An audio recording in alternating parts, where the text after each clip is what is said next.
Coming up on the Lakefront, OLLU hosts an event on immigration, see artwork from one of OLLU's graduating seniors, we speak to a best-selling author, and keep you updated with the latest in sports. Stay tuned.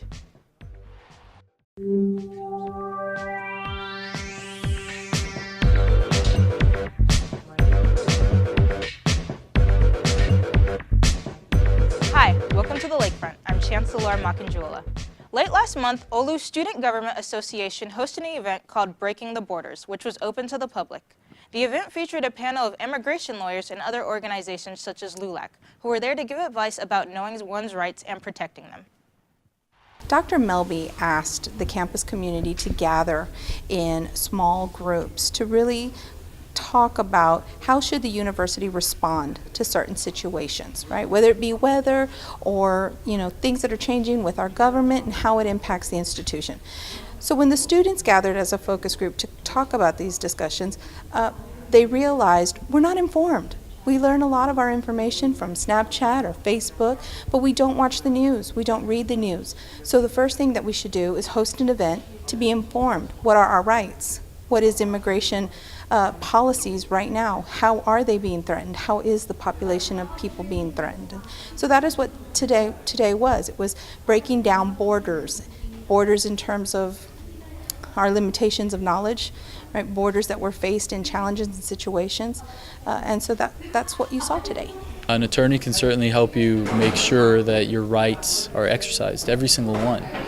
And they have an undocumented immigrant has more rights than they think they do. The mentality of most undocumented people think that these officers have a lot of power, and the reality is that they have much less power than what they think that they do. And an attorney will help you with those two aspects and help you leverage the most you can with the rights that you have and the power that the government has against you. I think it was very actually educational and empowering to really know about these things. Most people don't really know, or they do know, but they don't really know the logistics of it. So being able for these panelists to actually tell their story was really good. Yeah, I agree. I think it truly brought to light the real life situations that happen to people. And at the moment, in the heat, we don't know what to do. You're just kind of scared and frustrated. So these talks are so important to have, not only here, but bring them to the home, just so you know your rights and you know what is behind you and what you can do to go forward and just live peacefully, but also just welcoming in your community. The OLLU Art Department hosted a senior art exhibit featuring the work of visual art student Jocelyn Trask. The event was hosted in the Moy Rotunda, where the OLLU community could both view and buy some of her artwork. Some of the pieces are based off of experiences, and those are the ones I think I really wanted to focus on because we have really busy schedules, busy lives, and so it's hard to just love the way shadows look on the ground, you know what I mean? And just oh, that was kind of a weird experience. Let me just think about that for a while, you know what I mean? Just embrace life, really. And I think that's really and truly a lot of what my pieces, even the dreams and the thoughts, the daydreams and stuff, have to deal with is just embracing life, As absurd and as abstract and out there as it might be, it's just kind of fun to try and formulate a way to make it a visual piece. For more information on other senior art exhibits, or if you would like to learn more about student artwork at OLLU, then please contact Deborah Vasquez. Late last month, author Matthew Salesses came to OLLU to give a reading from his latest works and promote his best-selling novel, A 100-Year Flood. The event was featured as part of OLLU's social justice reading series from the English department, and we got a chance to speak to him about his work. I'd say I'm kind of always writing about alternate lives and possible lives, and that adoption is kind of always thinking that there's another possible life that you could have lived, right? And that's always a way of creating a fiction, right? You're always thinking about another narrative that could have been your life. And so I sometimes wonder, I feel like a lot of adoptees end up in some kind of creative arts, whether it's cooking or which my brother does, or painting or whatever, ceramics. I think there's something about always having that possibility there, that means you're always kind of leaping into the imagination. So that's something I try to bring, or maybe probably bring without even wanting to bring into my writing.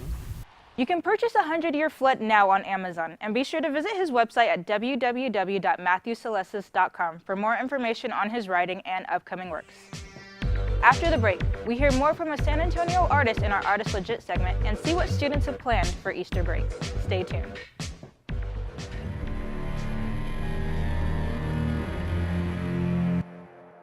Vista wants you.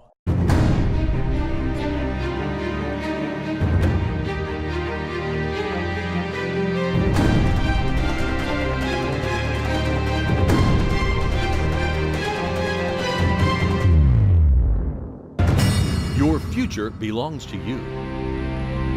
Make your education yours too. Easter is approaching, and most students are looking forward to having the next few days off to enjoy fun activities for the holiday.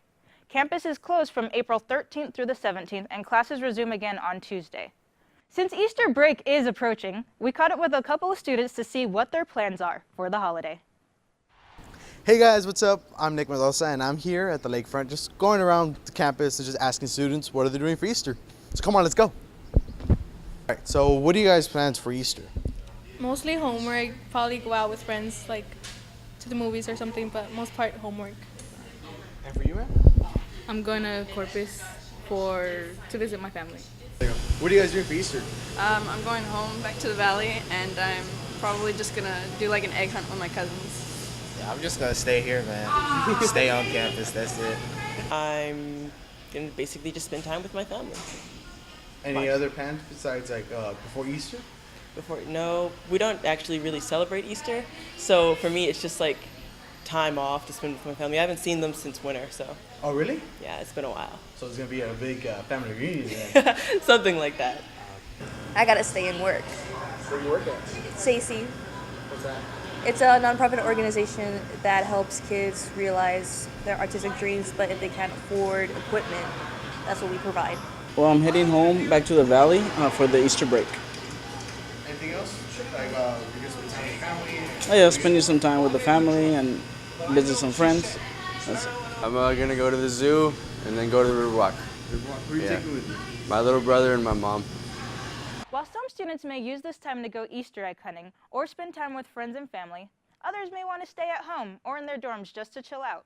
If so, you might want to read a good book or watch a movie, or you might want to listen to some great music by a rising artist here in San Antonio. This week, we're featuring San Antonio artist Joab in our Artist Legit segment with Ida Hernandez. Check him out. What up, y'all? Y'all now tuned in with Jody Joe, aka Joab with OTSD. Oh, now I don't reply, cause I know you about to lie. And you thotting on the low, when I'm scoping on the high. Stop asking who I be with, scheming, cheating, leeching, and again you gotta go. Born and raised San Antonio, Texas. Been here like most my whole life. A lot of my family lives in Dallas, Texas also. I've been in the music scene since I was like 13. Like I was in the big clubs with AJ Hearns. He's a well-known artist out here in San Antonio, and I always just followed him. Like I loved his music. He was my homie at the same time. He was like my big bro. I started off in teen clubs, doing teen clubs with my bro Lil J, and he's like really well-known as well. And we just started doing teen clubs, going off to shows with AJ and Scott, like 13. That's when I was really in the scene. So yeah, I've been out here for a while. I've worked with like Vision, Ace Quips, a long list of artists. So my name is Joab. My parents gave me that name. It's from the Bible. I think it's unique enough that I go by that. But I also have like a few nicknames that people have called me, like Jody, Jojo Ladon. I just have a lot of nicknames that people have called me. So I'm not perfect, so I'm still finding myself. I'm still finding my name. I wanna have the best name, but right now I'm going with my name, Joab, and Jody for short. My main goal Well, one team, same dream. It's my brand, and it's like really positive vibes. Like it's like fitness, music. It's like a whole entertainment thing. So I really want to expand that, and I'm shooting for the stars. I want it to be the best. I want it to be $1 billion company. It's gonna happen. Like I know my drive, and I know if I want it, I'm gonna go get it. I love music. It's like it keeps me going. It's my high. So yeah, whatever happened in the music is awesome. I know there's a lot of people that say the old school music was cool, and I don't understand. That's like old cats just trying to hate on the new cats that are making the new waves of music. So I think music is going perfect right now, and it's getting better and better. Seeing people actually like showing love, like that is just amazing to me. It just, like I just love to do this. It drives me to do it more. I'm my own boss. Like I'm an entrepreneur. I do my own thing. Like I promote, I do all these shows, I put shows together, I make music. San Antonio as a music scene, I feel like we're really slept on. The only one that I've seen really made it out, and like this generation is Austin Mahone. He's really took it to that bar. But I really think since our city's growing so much and how it is, like it's about to change for us, and there's so much talent out here, it's crazy. Up and coming artists, if you really got the drive, if you really got the passion, go for it. Like Michael Jordan chased his dreams, he put in that time, and look where it got him. No matter what, if you put in that time and you put in that effort, something's gonna come out of it, so don't stop. And if you got love for it, do it. I'm not done. They haven't really seen what I could do, honestly. Like, they see my singing songs, but they don't know that I could rap. So I'm really anxious to show them what I could really do, because I got some sauce up my sleeve. Appreciate y'all checking in with me. Like I said, my name's Joab. Y'all go check me out on SoundCloud, YouTube, Instagram, Twitter, Facebook. It's all up on here. Put it in the description, whatnot. Show love and you get love, baby. Check out our Facebook page to learn more about Joab's work, and be sure to tune in to our next newscast where we feature more rising stars. If you still are looking for fun things to do this holiday break, then be sure to catch up on our lakefront entertainment shows where JC and the gang show you fun events around San Antonio, cool books to read, new movies, and games to play.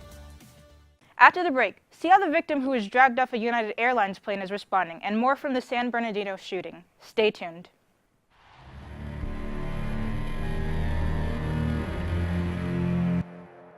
Vista wants you.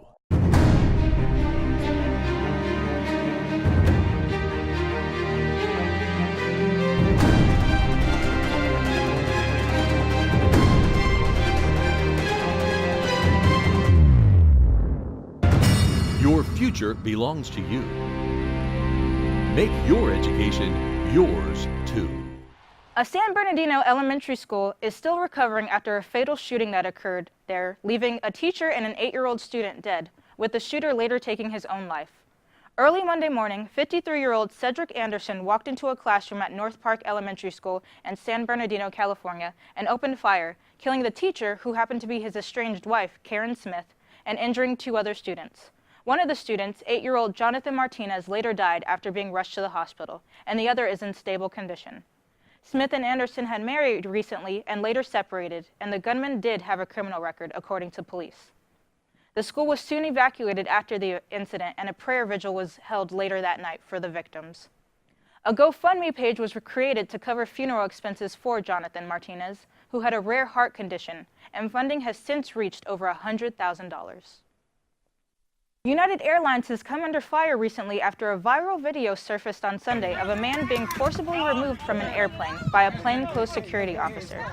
In the video, the man, later identified as Dr. David Dow, was dragged down the aisle, and various passenger videos show him with blood on his face as a result of his injuries. The incident occurred after Dow was asked to leave the plane since the flight had been overbooked, even though he had already bought his ticket. The event sparked outrage on social media, with some calling for a boycott of the airline and Senate lawmakers demanding an investigation. A spokesperson for United released an apology over the incident, and the company's CEO claimed they will take full responsibility for what occurred. The victim has since hired a lawyer.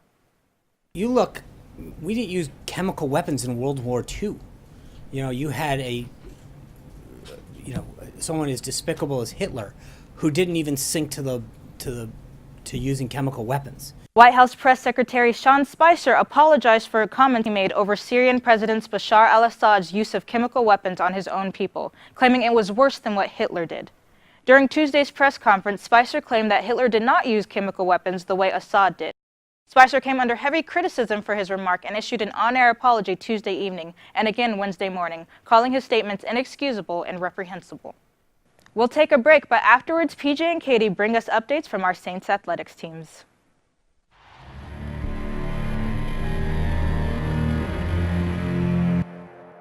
Vista wants you.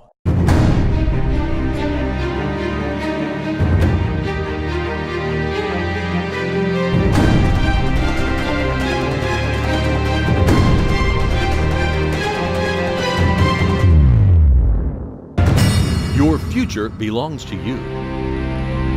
Make your education yours too.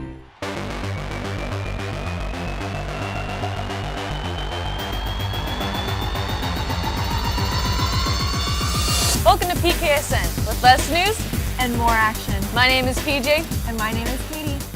As usual, our softball team had a great weekend. They won all 4 games against Langston University. On Sunday, April 9th, they celebrated Senior Day. Graduating seniors for softball were Larissa Gutierrez, Brittany Martinez, Brooke Vasquez, Lauren Garza, and Jaina Arena. Softball's senior game was a little bit dramatic, as the Saints lost their 5-point lead in the 5th inning to tie the game up. It wasn't until the 7th inning that our girls pulled through.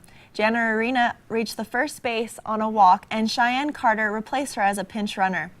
Christina Tiffany walked up to the plate and got a walk-off hit to send Carter home to win the game. Destiny Vega earned the win after pitching all 7 innings, allowed 5 runs and 8 hits, and struck out 5. Another standout was Christina Tiffany, who hit a 2-run double, a home run, and finished with 4 RBIs. Head coach James Kling shared his thoughts on the game. In this game, one little mistake will cost you. So for us to hold our ground and show that composure and a lot of character shows me a lot. We've got a good group that knows how to win. Softball will resume games April 21st to the 22nd against the University of Houston Victoria. These games will be played at UHV in Victoria, Texas. We'd like to thank our graduating seniors for all the time and love that you've put into the program. You'll be greatly missed. Stepping up to the plate, baseball played against the University of Southwest on April 7th through the 8th. In Game 1, our guys won 4-1 in 7 innings. Jordan Hackett pitched the whole game, shut out the Mustangs in the first 6 innings, struck out 6, and only gave up 5 hits. OLLU's Jose Diaz began the takedown by hitting a double RBI into the left field. In Game 2, we won 7-0 in 9 innings. JB Martinez started as pitcher and gave a solid performance. He pitched 8 shutout innings, struck out 13 batters, only gave up 5 hits. Russell Brown finished 2 for 4 with 2 RBIs and 2 runs, and Orlando Collado was 3 for 4 with 3 RBIs. Finally, in Game 3, we lost 4-5 in 10 innings. Brendan Cogbill did everything he could for the Saints. He pitched 9.2 innings and recorded 11 strikeouts. It was the defense that faltered as they recorded 6 errors. Head coach Jeremy Flores shares his thoughts. There was a couple of bad defensive plays that we made that came back to kind of haunt us a little bit. But overall, we played well enough to not only win the series but sweep the series. But it's a tough loss. Up next for baseball are 3 games against Texas College in Tyler, Texas, from April 13th through the 14th. On April 7th through the 8th, our men and women's track and field team participated in the 7th annual Cardinal Invite at UIW. Alex Satley placed first in high jump and set a new record in triple jump at 2nd place and came in 10th in long jump. Derek Barnett placed 2nd in the 5,000-meter run, and Elena Usland raced ahead 20 other competitors in the 5,000-meter run and won. Congratulations, Elena. That's awesome. OLLU killed it in the 100-meter hurdles as Jennifer Ramirez placed first. Lena Wilson was second, and the Mickey Romaine came in third. Ricky Ramos had a good weekend as well. He placed second in the 110-meter hurdles and placed third in the 400-meter hurdles. I do not know how they get over those hurdles. I'd be like, see you later. It's going to take me a second to climb over these. It's so many hurdles. I couldn't even do it. Crazy. In the 4x100-meter relay, Samantha Milan, Andrea Coulivert, Mickey Romaine, and Elena Wilson came in second. Then in the 4x400-meter relay, Ramirez, Culver, Milan, and Shania Thomas placed third. To wrap it up, Nathaniel Aguilar broke 2 OLLU records this weekend. In the 800-meter run, he ran in 2 minutes and 35 milliseconds. And in the 1,500-meter run, he finished in a time of 4 minutes, 8 seconds, and 37 milliseconds. Ooh, that's fast. Yeah, he was speedy. Our men and women's track and field team will train and get some rest before they head to the Red River Athletic Conference Track and Field Championship on April 21st through the 22nd. It will take place at Wiley College in Tatum, Texas. Now it's time for our Red River Athletic Conference Players of the Week. Alex Satley is the men's field athlete of the week for 3 weeks in a row. Lena Wilson is the women's field athlete of the week. Katie Barra is the golfer of the week with the 2nd straight week and the 3rd overall this season. No surprise. Destiny Vega is the pitcher of the week, and she had a great weekend. Bernardo Pegas is the tennis player of the week. All of these athletes were deemed the best out of the players of their conference last week in their sports. What an accomplishment. Congrats, guys. That's awesome. Well, thank you for watching PKSN. For more information about Saints Athletics, tune in next week. Or follow OLLU Athletics on Facebook and Twitter. We'll see you in the stands. Well, that's all for this week. Don't forget to like us on Facebook and subscribe to our YouTube channel. Also, be sure to check our Instagram page for more behind-the-scenes action from our newscast. I'm Chancellor Makanjuola, and from all of us here at the Lakefront, thank you for watching and have a safe and happy Easter break.